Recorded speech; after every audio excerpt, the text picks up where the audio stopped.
All right, it looks like we're live. So I think we want to talk about the. Yeah, you contacted me and said, I want to talk to you. Yeah, I did do that. I do that. I respect you. I like your opinion. So I just want to know, you did like a group blast. Yeah, I did because I couldn't get a hold of you otherwise. I think you're pretty locked down. I have to find you. That's how it works. Yeah. Well, that makes sense. I just wanted to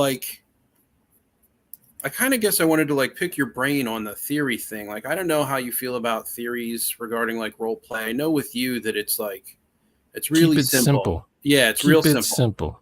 It's, what is role play? Role playing is speaking in first person and describing your actions, and that's it.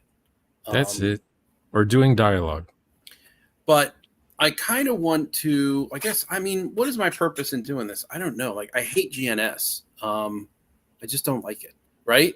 Did you do the test to find out which one you were? No, I didn't even know there was a test. But yeah, 20 years ago, there was a test online to find out which one of the GNSs are you. Oh, well. Or it would give you a percentage of the GNSs. I don't know if that even matters. It asks you what kind of a player you are. What do you like in a game? What's fun? I find that more to be fun a little for strange. You. Yeah, it is strange. It's strange because it's a personality test. When you just like the INJT thing, Oh yeah, I've had to do. Well, I didn't have to do it, but I've done that for work. That was the thing in the 80s. Yeah. Are you an introvert?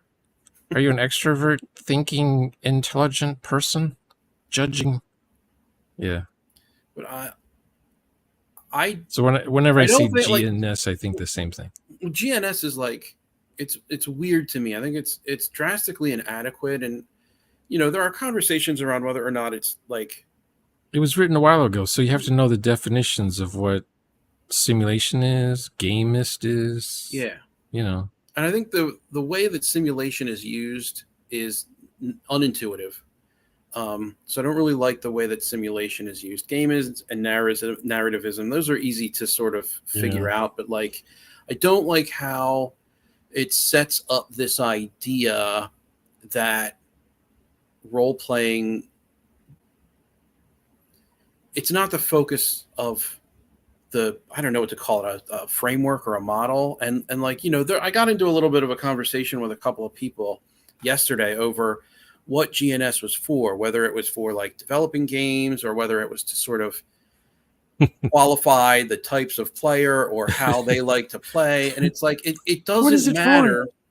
Well, it doesn't. Yeah. Well, that's it doesn't matter because what does it do? It fails either way. It's not good. If you want to make a role-playing game, then based on whatever you're trying to do in your role-playing game, in your setting, you should use the elements of, whatever toolkit you're building to support the role play. So, and I think that's largely going to depend on the social contract and the experience that you want to construct. If you want to construct some sort of, realistic medieval setting that involves, armor and whatnot, I think that you can probably do that, but you're going to sacrifice some of the role play in doing that, right? I've read your book, and I like the social contract that you have up front of the book. It completely eliminates initiative, which I think is awful. Not eliminating it. I think initiative is awful, and I'm glad you eliminate it. And that social contract is just a random one I picked out of many. I think it's a great one. The one that you picked is great. I get that it's not static; it's going to change, but it's just. People say pagers. You have pagers. 1990s or 80s. The PDAs. Right. Now they're called. Then they were called smartphones, and now they're called mobile. I don't know, mobile device. I don't know. But I liked how this GNS nonsense. I like how. Was Ron Edwards? Is that his name? Yeah. Okay, so he basically takes the whole gaming industry and deconstructs it into GNS. This game's a G. This game's N, whatever. This game's an S. By the way, whenever I see simulation anywhere, I always substitute with emulation. I think these games emulate more than simulate. I have heard you use that term before. But I liked how what you did in your video, you did the reverse. You deconstructed GNS. Yeah, I did go the and opposite. Put it underneath roleplay. Yeah. It's like subordinate to roleplay. Well, it should be, right? So if you're engaging in an activity, whatever that activity is, and I mean, I think the reason that I went that way with it is because I didn't like the idea that role playing was a unification or it was like an interaction between those three pieces that produced the role play somehow. Yeah, I mean, you could generically say something like, well, role play has a little of each of those, or all three of them. Sure. It's but not like role play styles that don't have any, like you can have a non-narrativist role play session, right? It depends on how, Now, what's your definition of narrative? Well, I like your definition of using drama. I prefer drama, and the reason that I prefer drama, and I know that like Ron Edwards action oriented. Well, it's action oriented, and I think that it also, like, I kind of picked up a little bit of what Black Lodge Games was getting at with the soap opera, because that's all drama. It's okay, now do you remember what they meant by soap opera? Because most people, they're still thinking soap opera. Right? No, they didn't mean. They meant cliche interconnected relationships between player characters and non-player characters, essentially. Ooh, got a cat issue going on over there. Yeah, the NPCs basically have relationships with each other. Yes, and one relationship will affect another relationship, So depending on how you interact with any given NPC or character, things trickle out from there, and they extrapolate. Repercussions or consequences to your actions. The NPCs have consequences to their actions. You're in relationship too. You're just another character. Yeah. And I like that. And I think that it's essential to a role play experience. It's like, why else are you, the object is to role play, but you need characters to do that. You need NPCs to do that. You need a GM to do that. You don't want the GM hoarding all the NPCs and just brings one or two out at a time. Right. Says, oh, you guys, you want to sell your items now? Okay, you're now at the merchant store. What do you guys want to sell and buy? And there's no mention of the merchant NPC at all. Right. Just the players talking directly to the GM. Yeah. How much is a sword? We don't have swords. Gosh. Only dynamite? Yeah. No swords. No. We have ligers. The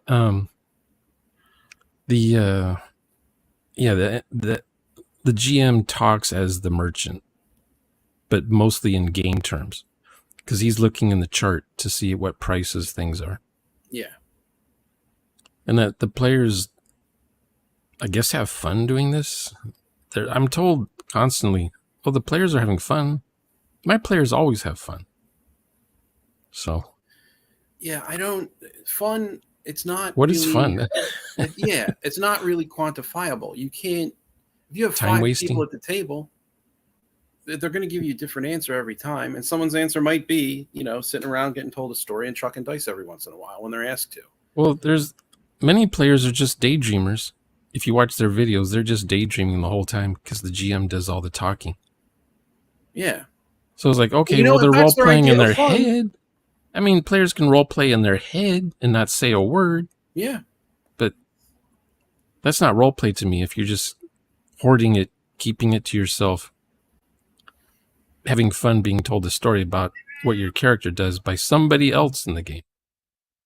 No, I completely agree with that. And I think that it's like, if you want to just sit around and role play in your head and be told a story and chuck dice every once in a while, like, go ahead. No one's stopping you. If that's how you have fun, that's how you have fun. But like, I don't think that that's role playing, and I don't think it's unreasonable to not call it that, or you know what I mean? Like it's just it's not. And I feel like I was linked a video by Yekrep yesterday, like last night, from Arbiter of Worlds about the essence of tabletop RPG.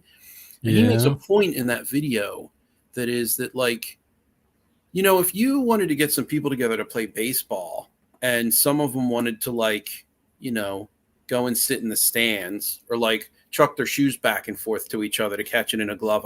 These are not the words that he used. Then, like, that's not really baseball. And no one has a problem telling them But that they that's had not fun, really though. baseball. Right.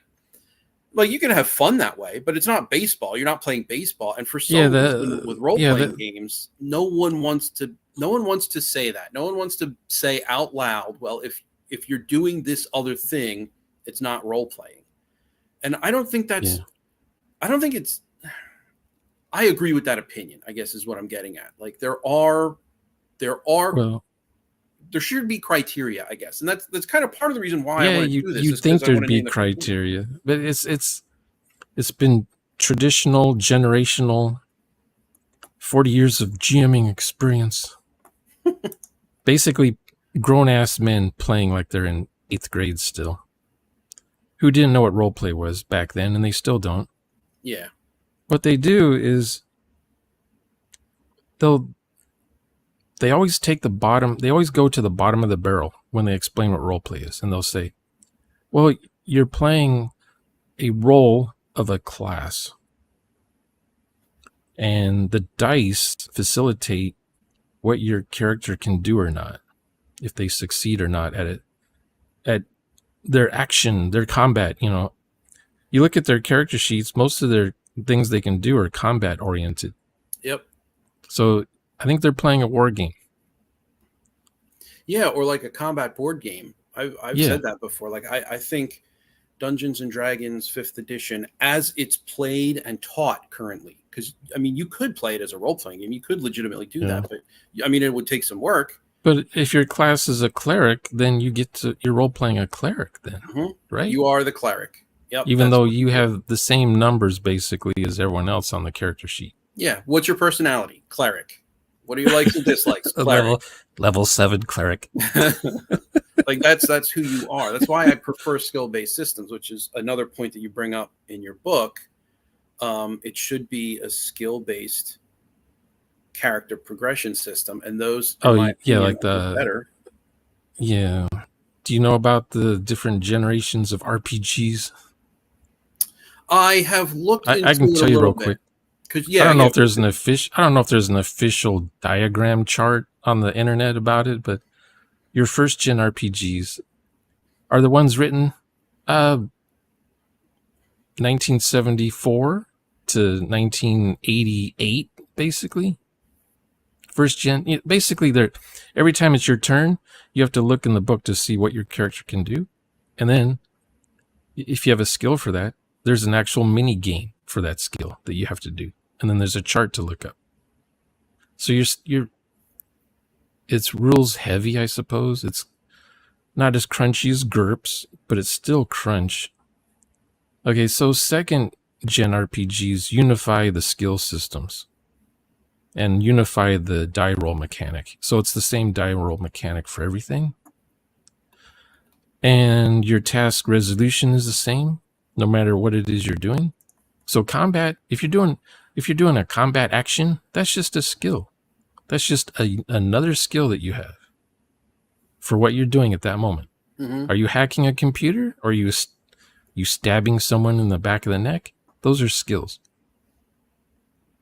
Now, third gen RPGs would be like Fate.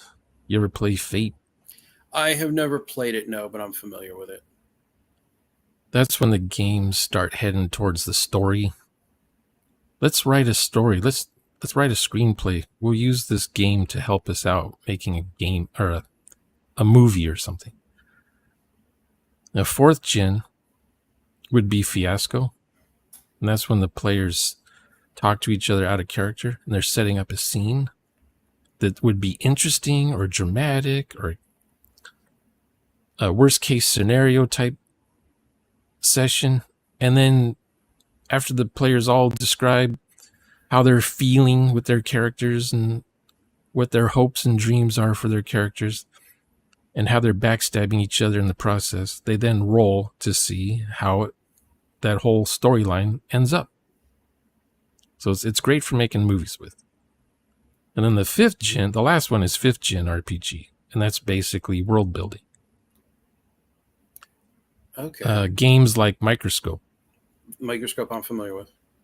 It's an awesome tool for world building, and you can role play in that too as well. Now here's the twist.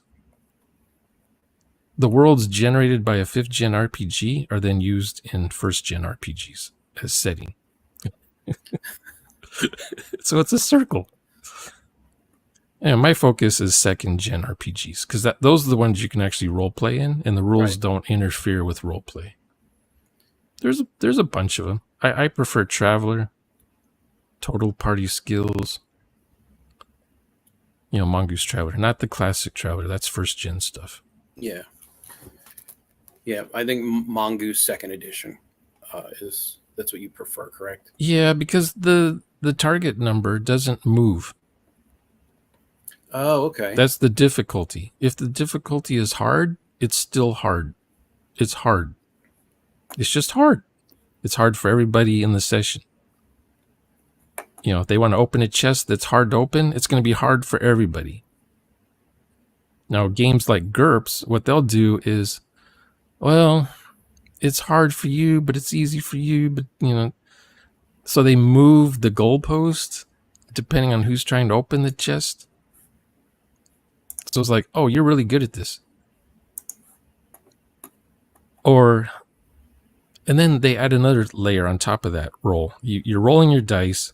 You're moving the goalpost that you're trying to roll equal or under to. But then you're also fudging your dice with DMs. But not so much DMs. Are you being penalized? Are you being buffed or nerfed? Well, let's add this number to your roll or change what you actually rolled. Because you have numbers, you have to roll this number, but this is what you really have to roll now because you've got this monkey on your back. So you got all these numbers you're floating around with, fudging, fiddling with.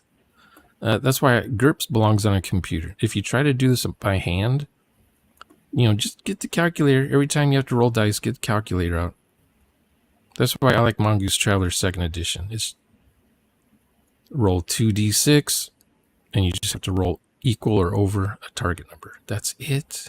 You have some modifiers, nothing, You're not adding the half of your baseline number to a divisible number. Right. That's what people like the GURPS for some reason. And the more you do that fiddling and farting, you're not role playing. Yeah, the more you get yanked out of your character like that, the less role play happens, and the longer it gets. Right, the more math you have to do, the longer you're spending out of character. Yeah, or you start thinking about, well, if I do this trick, if I apply this thing that I have for my character, I can then minus this to, even when you have baked in numbers on your character sheet, you're still doing math for some reason at GURPS. I want to say Hero is the same way. It's been a while since I've looked at Hero. I actually only just started looking at it, so I don't superhero games, and maybe I've just never played a good one, but they've never really kind of jived with me. It feels too much like everyone's a mage and they all have their own completely unique spell systems, and I just don't like that for some reason. It just doesn't. It's hard to get my head around it. It just, that's what it feels like anyway. I mean, yeah. That's why I like Mongoose Traveler, because you can just rip out a page and put a different page in for a career. You can add a career. You can add a career template. You can edit a template. So if you don't like, I don't know, there's like 14 or 15 types of characters in that game, and if you don't like all of them, you can just add one and just copy what they do and make up your own life path on the back of the character sheet or whatever. If you don't like the skill names, change the skill names. Have them do something else. Yeah, that makes sense. If you're playing in the modern times instead of the far future times, just change whatever that futuristic skill is, change it to current day skill. It seems like a relatively easy system to adapt to whatever setting that, like, it comes packaged with the sci-fi setting, but you can really kind of use it for anything. Oh yeah, it's sci-fi, but you can always play on a current day Earth setting, current day technology. There's 11,000 worlds to pick from on the travelermap.com, and you're going to find a world that is going to be the setting you want. It all comes down to setting. I mean, it could be Earth, it could be current day Earth, but it's 5,000 years from now, that sort of thing. Right. Just not called Earth, it's some other planet. Because the generation ship had to get there. The 1950s generation ship arrives on the planet, so it's 1950 still on the planet. Yeah. That was the tech they had. You role play from that era on another planet. Fallout 6, something like that.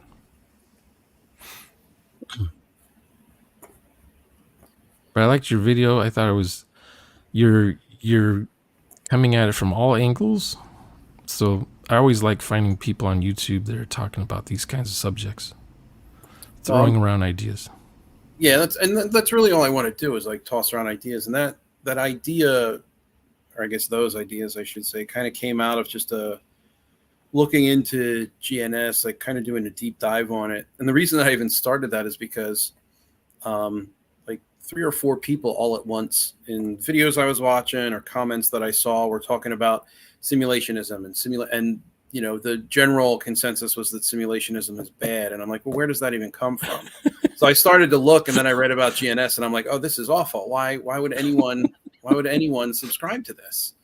And so I thought that, I started to look further into GNS, and it's like, it's really kind of ingrained itself. Like, people refer to it all the time. They talk about it all the time. And I just don't like that. So I wanted to change it, I guess. If you're not a role player, I guess that's the other thing to look forward to in the hobby is GNS. That's true. I mean, if you role play, right? If you're a role player, then you don't need to think about GNS. I agree, and I think you shouldn't. And I think that there's worth in sort of figuring out the systems, and like everything is simple with you. So it's like there doesn't even really need to be a conversation. It's just do a 2nd generation RPG, and even past that, just do Mongoose Traveler 2nd Edition, because you can adapt it to anything. And it's nice and simple. But I want to, because this is how I am, this is how my brain works, I want to be able to tell someone like why in as comprehensive a way as possible. So while I think what you say is true, like just use a 2nd generation system and role playing is just speaking in first person and describing your actions, I want to be able to tell people why. The analytical... Yeah. Scientific kind of nerdy brain. Yeah. Process. Yeah. That's interesting. Yeah, I have a very actually kind of approach. Actually. Actually. It doesn't have to be Mongoose Traveler 2nd Edition. You can see in Crispy's and Mr. Max's videos and Zonalar. You can, and Nick, in their videos, they're using all kinds of different game systems. Yeah, I've been most recently watching the EZD6 games that they've been running, and I find those really interesting. I like the tone that they set. I like that there's no music. It makes it feel kind of like almost like fantasy noir. Yeah, no music. No, not that I heard anyway. I mean, maybe I don't know. You've been watching some that have music in them. Not of theirs, no, but I do know that some people like to role play with like music on in the background. Oh, that's And weird. Yeah, I find that. I use sound effects sometimes in the background, but not music. I noticed somebody, I can't remember who, they use lighting effects. So depending on what's happening in the scene or the game session, they'll change the mood lights in the room. I mean, that can be neat if you're like recording it like for an audience. Yeah, it's mostly audience stuff, probably. Yeah, but I feel like if you do that, your players don't expect it, you're essentially kind of for that moment you're like snapping them out of role play because now they're looking at the lights and that's pretty and or yeah, I think Critical Role does it, but just not as intense. It's a slow transition when they're in the forest, the dark forest, the lights dim, darkish green. Not on the players, but just their background. Yeah, that's okay. I feel like that's like less distracting. Yeah. But like I said, you can do what you want to do. Like I'm not here to tell you what not to do. But if you're gonna do okay, so let's say there's all these brainiacs saying we should all go with GNS theory. Okay. What would they say about Critical Role? Are they using GNS? Like which one of the three are they using for Critical Role? Because they're the best role-playing group ever. Well, I mean, I think the system that they're currently using, isn't it 5e? Like, I don't really watch Critical Role, so I don't know. I have no idea. I watched 5 minutes of it, and it's just talky scenes where the characters are just, the players are just talking back and forth to each other. Nothing's happening. Mm-hmm. It's not moving the scene further. It's just people talking about, before you came to Walmart, what were you? That kind of questioning each other at a campfire. Just to kill time or fill time. Yeah. I was like, come on, get on with it. Now what, if this were a movie, they're talking for 40 minutes at a campfire. What is this? My Dinner with Andre or something? At least that movie had something going on. Even though it was just talking. Yeah.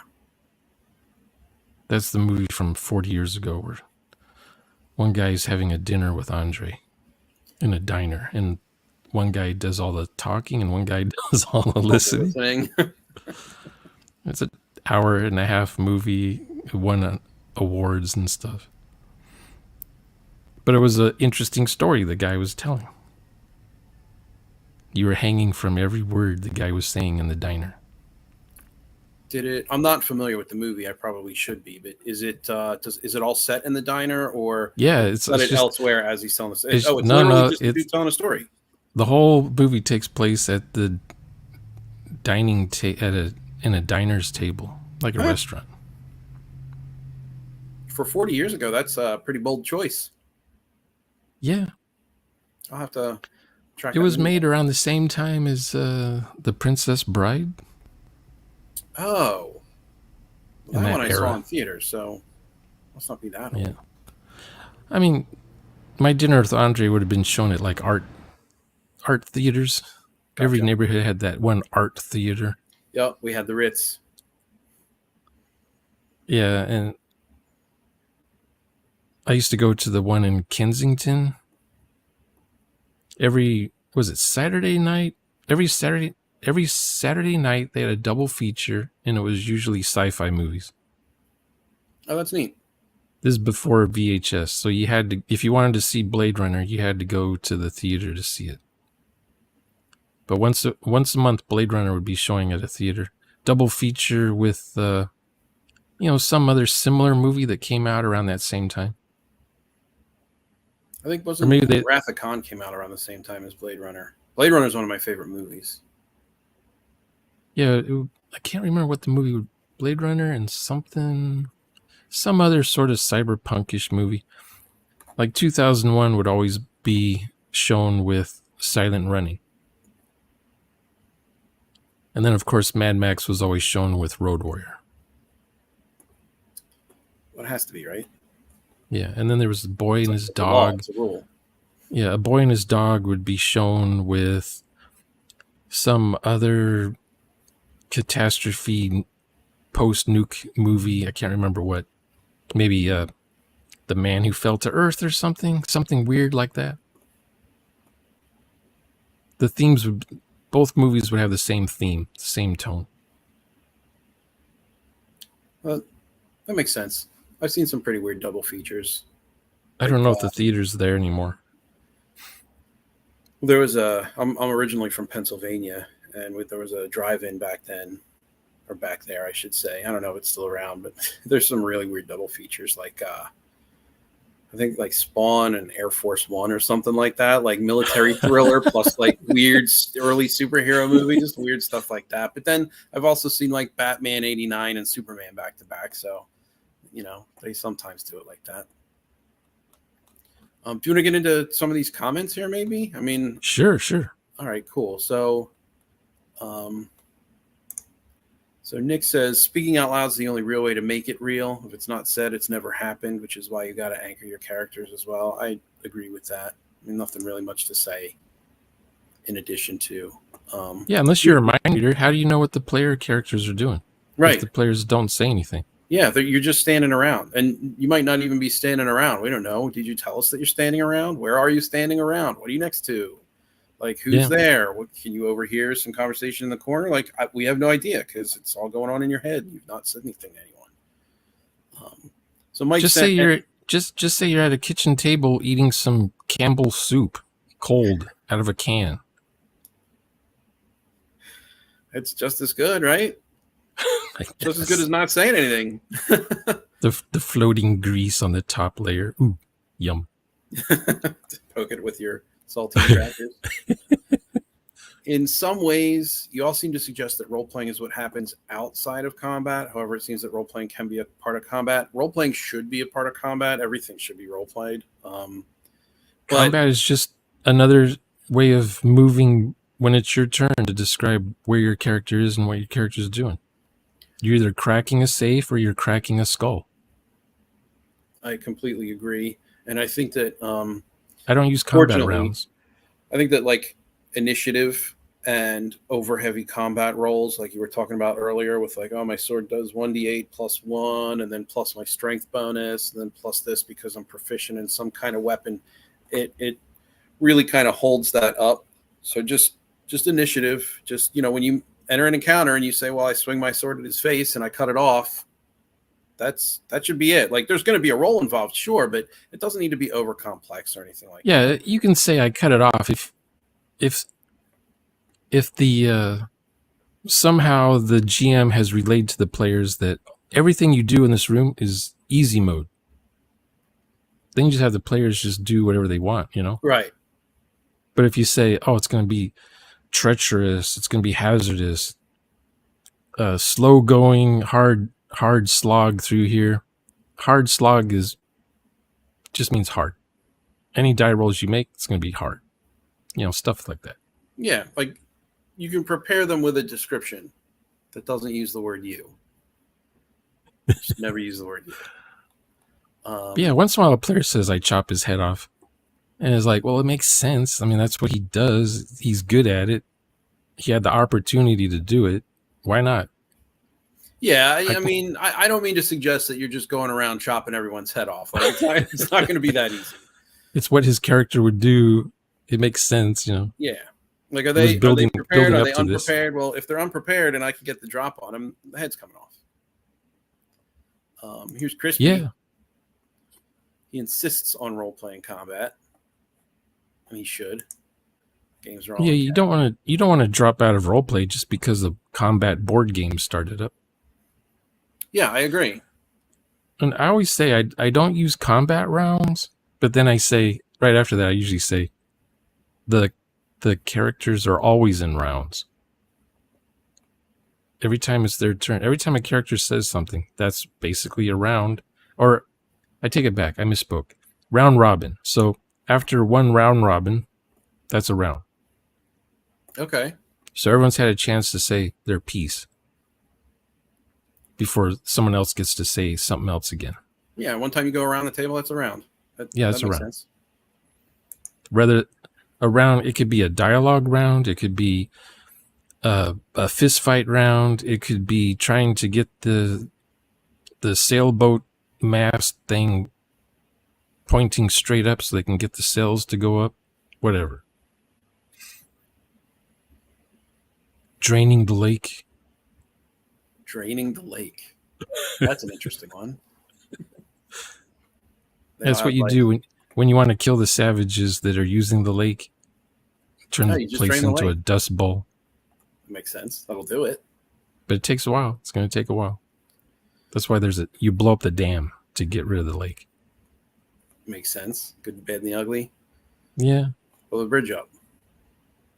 So Trey says the huge problem to me is that the system needs to work with the story that you want to tell. Red flags. I'd say that the system needs to work toward the role play in supporting the role play for the kind of experience that you want, that you've agreed to in the social contract. That's how I would say that. Who wants to tell the story in this group here? Yeah, it shouldn't really be storytelling. The story should emerge from the play, and it's not really even a narrative. Narratives have structures. They have archetypes. They have other constituent bits that they're not present in role playing. Should not be present in role playing. And I think that much like what Tumalime Gaming says, that if you're trying to tell a story, there are better ways to tell a story, like just go write a book. And if that's what you're trying to do, just read a book to your friends. Yeah, exactly.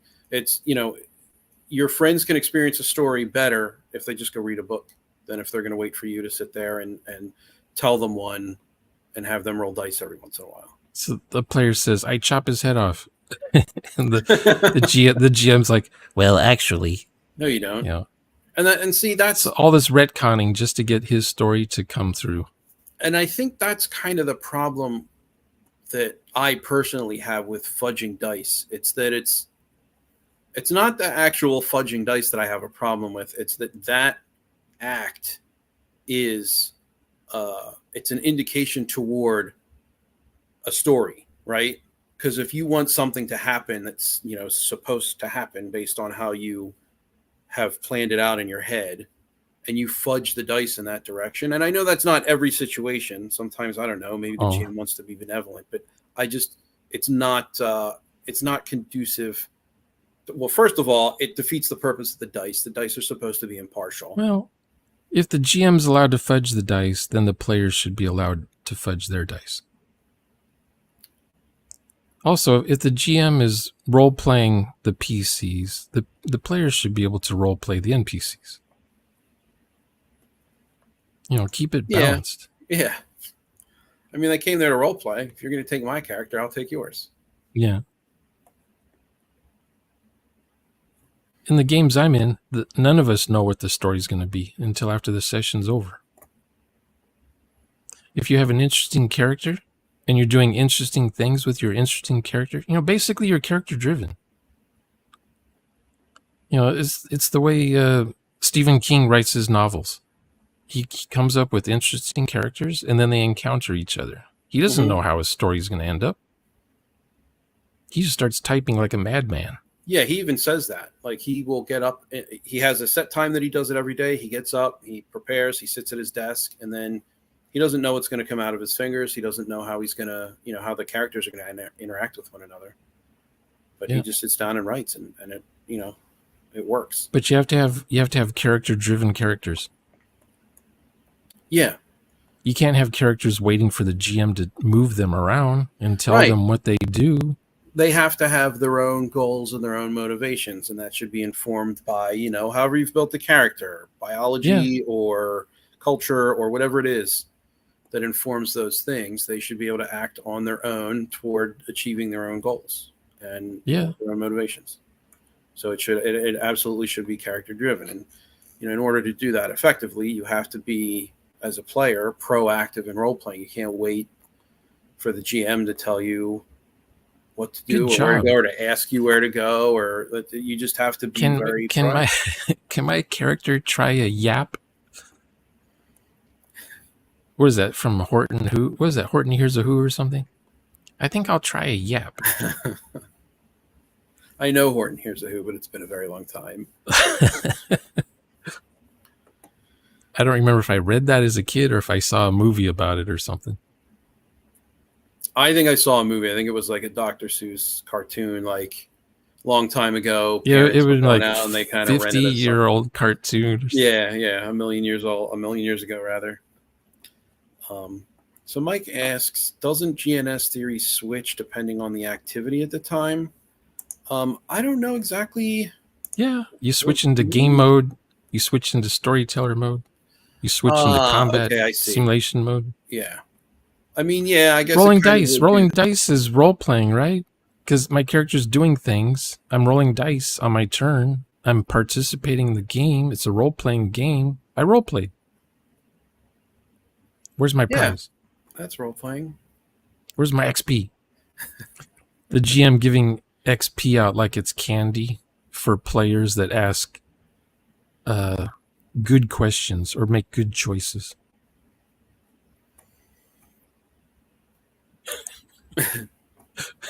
So it's romper room games. Oh, romper room. That's an old one. Yeah. So Ivan Mike 1968 says Critical Role is quite narrative in terms of the GNS model. It gets muddled because a lot of it is for entertainment and there's a lot of beer and pretzels yakking back and forth. I think that you're right, but I think that what Critical Role is, it's a narrative, it's a television show about a group of friends that get together to role play, who think role playing is storytelling. Like that's kind of what Critical Role is. So you're not watching them role play. You're watching how they interact over like the framework of a role playing game.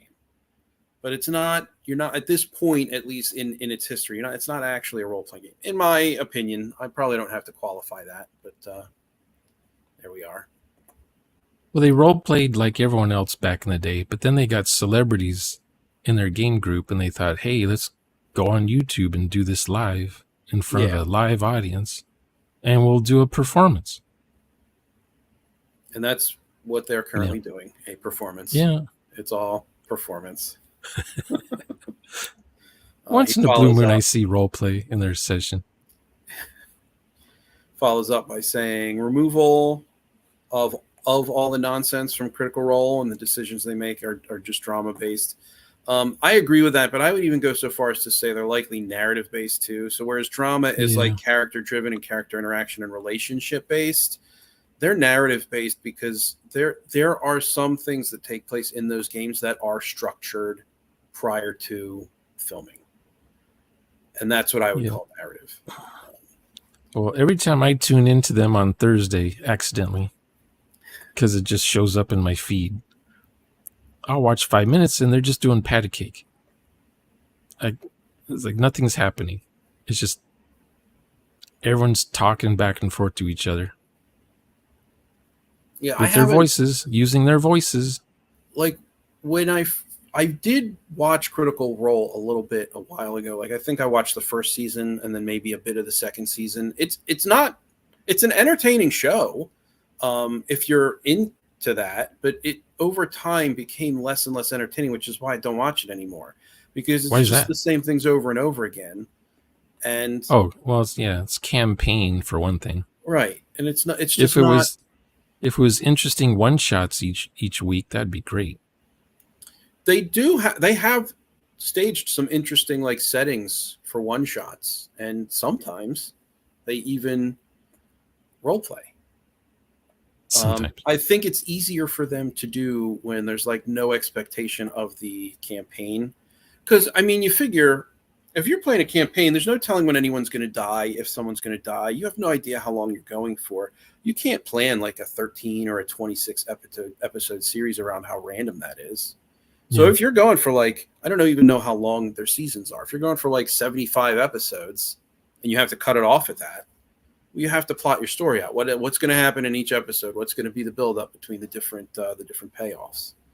Yeah. Maybe I'm wrong, but I'm fairly certain that the consensus is that it's at least partially scripted, if not entirely scripted. Yeah, before they start the show, they kind of have an idea of what's going to happen. Yeah. What beats, what writers' beats do they want to beat at or something? Right. We need a scene with you two. We need a scene with this happening. Something. That's it. It's all on their iPhone. Every one of them have an iPhone or an iPad they're looking at to see what to do next.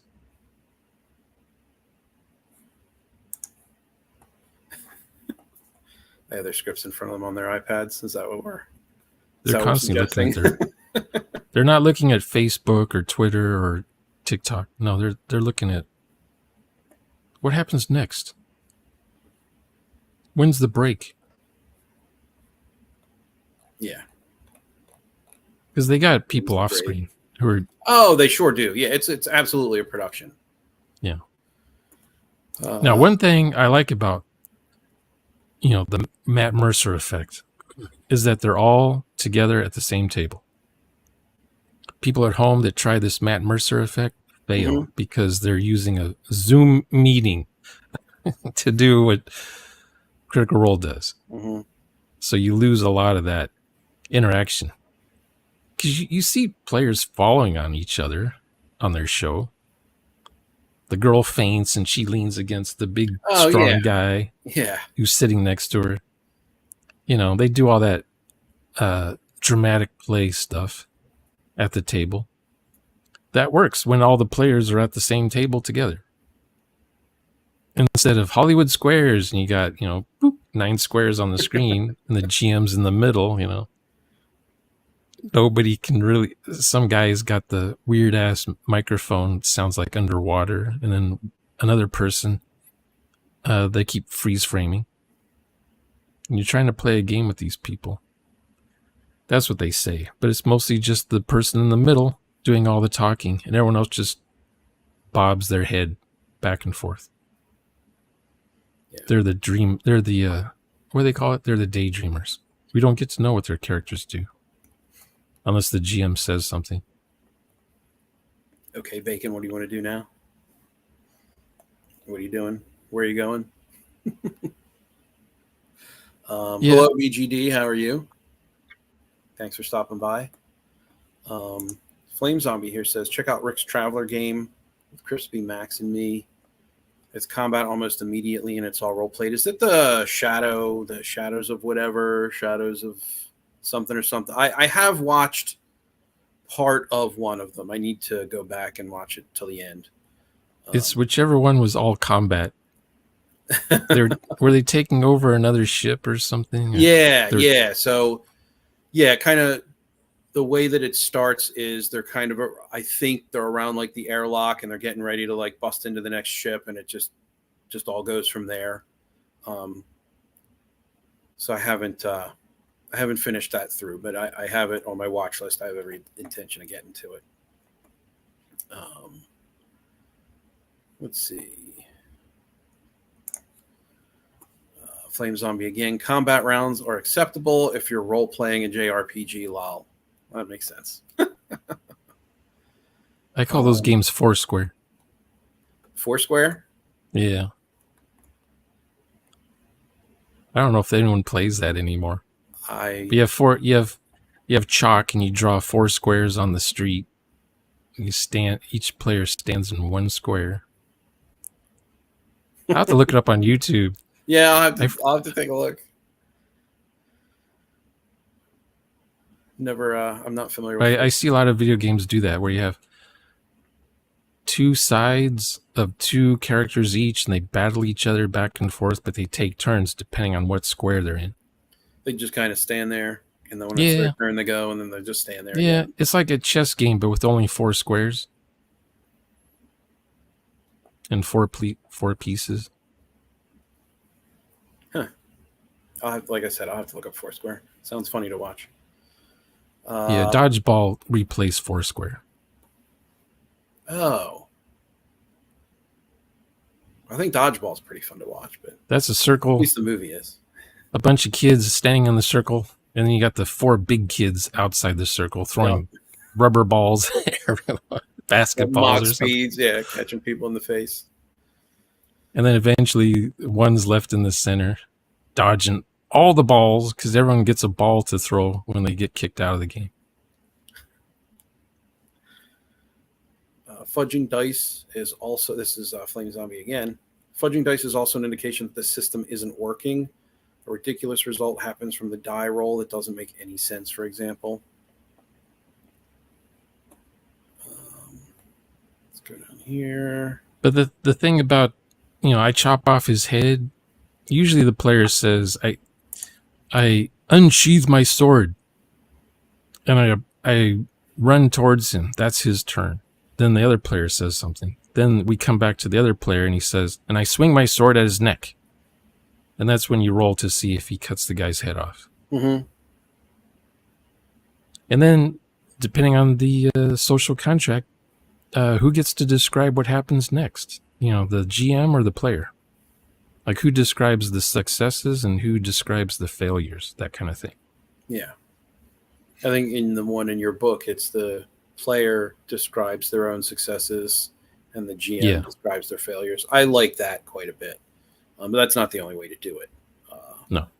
You vote before you start a game session how it's going to happen. Yeah. Otherwise, you get confused. Yeah, one guy's saying, I hit, so I chop up. Hey, wait a minute. The GM says what you do if you succeed. Mike says, how does system interact with role play? Does the system matter to role play? The system is the judge, jury, executioner. The system... Skill-based. It's skill-based. Yeah, and I feel like the system can give a better feel or a better, like, a tactile understanding to how the role-playing... I'm not saying this the right way. Black Lodge Games did a review of the what's the game called? Tian Shan Lone Wolf Fist. So they did a review of that, and they said that the systems in that game really did feel like an escalation in combat, and it really did kind of work toward paying off the fantasy that's described in the setting. And so in that regard, I think that the system does support role play, and it should support the role play. Now, sometimes that means just getting the hell out of the way. Like, sometimes that just means, we're rolling 2d6 and there's one target number, and that aids the role play. Sometimes that means we're getting rid of initiative because it's really very bad, and I have never liked it. But it should always support the role play. The systems and the mechanics and the simulation, if you want to call it that, should always support the role play. Yeah, you don't want your system interfering with role play. Yes, exactly. Yeah, and if it is interfering with role play, then you should change it, or it's a bad system. And you don't want the system to stop role play, or you don't want role play to wait for the system to do its thing. Yes, like a bunch of math because you do 1d8 on a longsword. Yeah, it should only take a few seconds to roll dice, and then you go on. You're still in character. You don't. I see this all the time with grown men who've been in the hobby for 40 years. They're asked by the dungeon master to do a save roll, and the guy's looking around on his desk or something for a d20 to roll, and he's like, "What do I roll? What am I rolling for?" It's like, how do you not know how to play D&D after 40 years still? I don't understand. And then when they do roll, off doing it the wrong way, and no one teaches when they do roll, they do this for like 5 minutes. And they blow on it, and then they roll it, and they go, it's natural 20. Oh, well, that dice is cracked, so you got to re-roll it. BGD says, in all but the truest of sandbox games, I would say that many RPG sessions do have some elements of story, but the good ones are only written up to the conclusion of Act 1. I don't know if you mean narrative. What's a true sandbox? Story. Yeah, I guess that's the question we should start at: is what's a true sandbox? What's a sandbox, and then what's the truest of sandbox? And then I would need clarity on the term story. Like, do you mean narrative? Do you mean that there actually is structure that goes up through it? Because I would say that, every role play game session has elements of story in it. It's just emergent, and it's more like literary fiction than it is an actual like structured narrative. So I might need a little bit more info on what you mean by sounds story. like just another storytelling fiasco kind of a game. The what is it? Elements of story? That's a red flag right there. How about the characters just have motivations, hopes, desires, fears, secrets, and the characters just encounter each other. See what happens. Story comes from that. Yeah. I mean, they might have characters have long-term goals and they have a short-term goal. Short-term goal is getting up and brushing my teeth and combing my hair. Long-term goal is I need to destroy Earth by the end of this session. Was it long term if it's got to be by the end of the session? Yeah, well, I do one shots, so they're like 3 hours, 4 hours long. I see. Okay. So in 4 hours, that goal should be attained if they're still alive. We did ask for clarification, though. BGD. We asked what's a sandbox, what's a true sandbox, and then what's story mean? Oh, here we go. Someone telling how long we've played. Well, sometimes that matters. I mean, it's if that's I want to see someone. I know BGD. I want to see him from other. I want to see somebody who's role played for 46 years. I want to see that person. I don't think there is one. I've only role played. No, I mean in real life. I want to, in not real life, but what is it? I want to see if someone actually exists who's role played for 46 years. The way I do. I don't think so. Oh, I see what you're saying. The way I role play, I've only been role playing this way for 5 years. I used to play. Oh, GURPS. Really? I used to run GURPS games 20 years ago. Very badly. I was that GM that said, "You guys are in the tavern. What do you do?" And then the players sit there going, So I start making stuff up for what the players do. And they just sit there and take it. Because I'm going to tell them what their characters are doing. I used to be that GM. That's how 99% of the GMs are these days. The so-called modern GMs.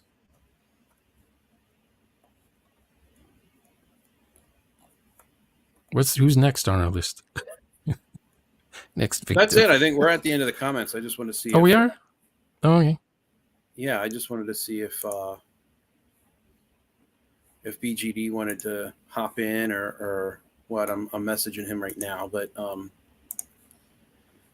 that can be the end of. I'll just argue with him if he comes in here. Well, I'd maybe like to prevent that because I actually like BGD. I know him from another channel, and we have a pretty good rapport with one another. So. Okay, if he's your friend. Yeah, he is. I'm just messing. I know, but I think we can. We did an hour. Wrap it up here. I mean, it's been about an hour, and I am out of stuff to say, and this is the very first time I've gone live, so I'm you did good. Wrapping up in an hour. Thank you. Thanks for hanging out. I like how you always do good your first try on anything. I don't know about all that. I can figure things out. I can feel my way through things. I don't know. Unless you had a previous YouTube channel that was horrible and you deleted it and removed all your Facebook links to it and stuff. No, this is literally my first time. But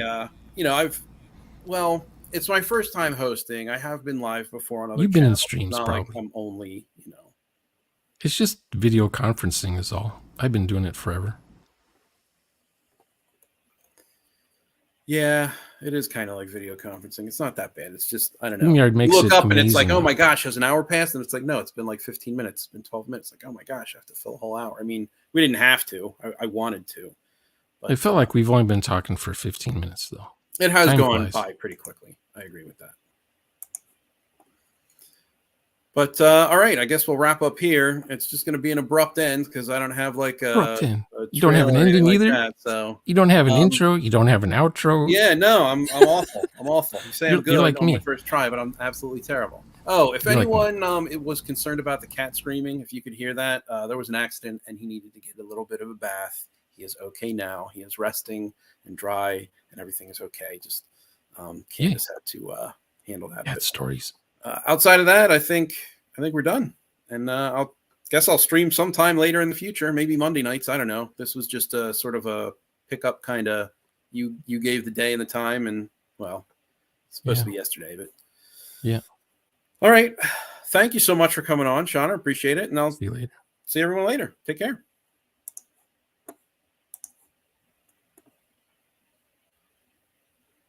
Hit the stop button. I did.